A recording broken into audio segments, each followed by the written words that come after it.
Ghetto story. This is survival story. Been to hell through the fire.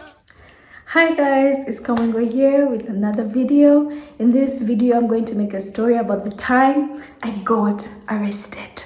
Hold on. Anyway, for this story to make sense, I'm going to give you a backstory. And so this happened way back in 2022. I just come back from Zambia and I was so determined to get my life back on track. You know, after the war, I was in the trenches. So I was like, okay, what am I doing for myself? And I decided I wanted to learn how to drive.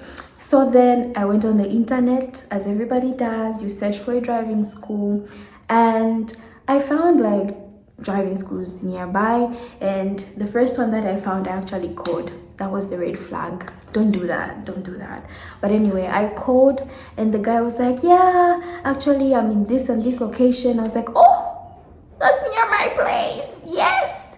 So I was like, okay, when can we meet up? He's like, yeah, let's meet up tomorrow at 2 p.m. I'm like, cool, let's meet up tomorrow at 2. So anyway, fast forward, the next day comes and I call him. I'm about to leave the gate. I call him. I'm like, I'm about to leave the gate. Are you available? Are we still meeting? He's like, yeah, we're still meeting, but let me push off an hour and a half because I'm at Ratsa and I'm figuring some things out. I'm like, now that's a driving instructor. He's at Ratsa. Probably he's doing stuff for his students, right? Wrong. See how this goes, okay? So anyway, he calls me like 2 hours later. He's like, yeah, let's meet up. I'm free now. I'm going to the office. I'm like, cool. So we're supposed to meet at a T junction. I go to that T junction and I waited there for like 30 minutes. This man did not show up, but I kept calling. He's like, no, I'm almost there. I shouldn't have waited. Never wait for a man. Especially people who you're paying. Don't wait.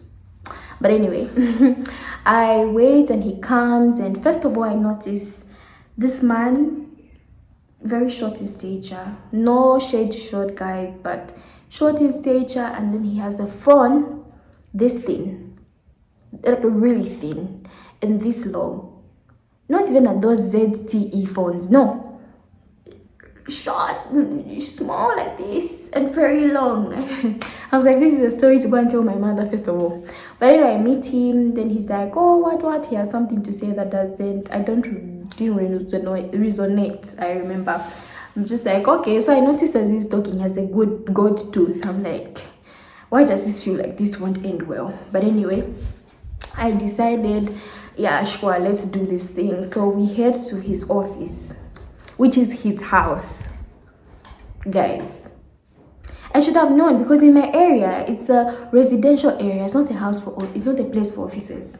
But anyway, we reach his house and I'm skeptical to enter the yard. And he's like, no, it's fine. In case you're not comfortable, you know, my daughter is around, no need to worry. He calls his daughter. Anyway, I enter his office, his house. In the living room, there's like a table and chairs where he teaches his students.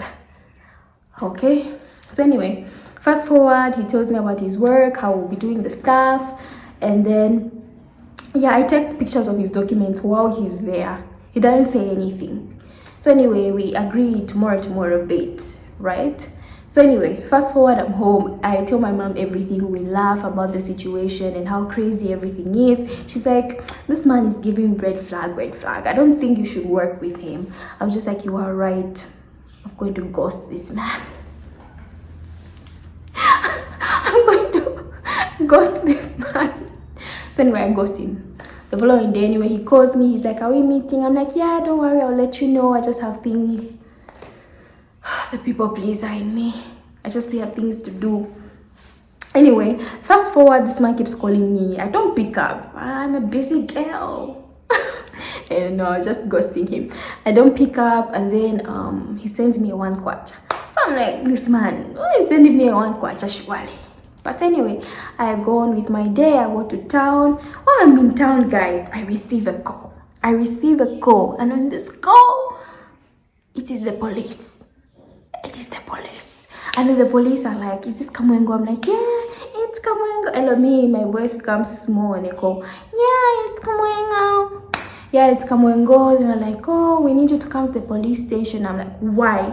They're like, no, we can't tell you, just come. I'm like, okay. So I'm next to this woman. She's like, what's going on? I'm like, I've been told to go to the police, but I don't know what I've done. They're like, no, you've just dropped your documents, something, just go. Anyway, I go to the police station. So I call the man who called me and I'm like, hey, I'm at the police station. Then he's like, yeah, just come to criminal investigations.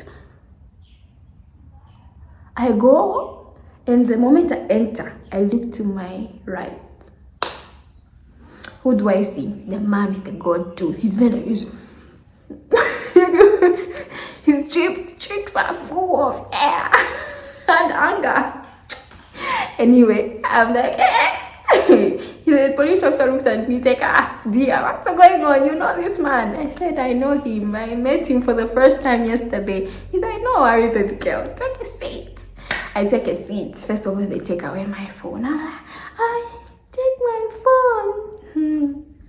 Anyway, they start telling me, so here we are going to arrest you because you have violated this man's property. You took pictures of his documents and it's a crime. You're not supposed to do that.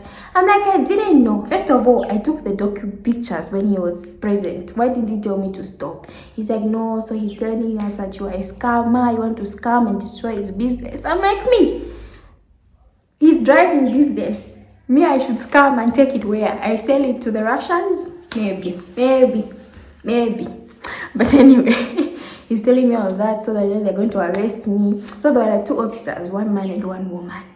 This woman, she really wants to arrest me. There is no story in the crime, in the court of law, in the crime system. Even though you don't know a crime is a crime. I'm like, please, madam, I am very sorry. Take me as a sorry girl.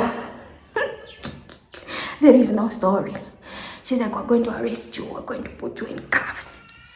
I'm like, please. But anyway, fast forward, I start crying.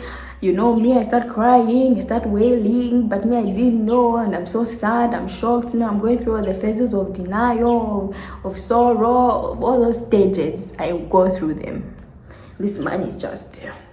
This man, the phone man, he just... I'm like...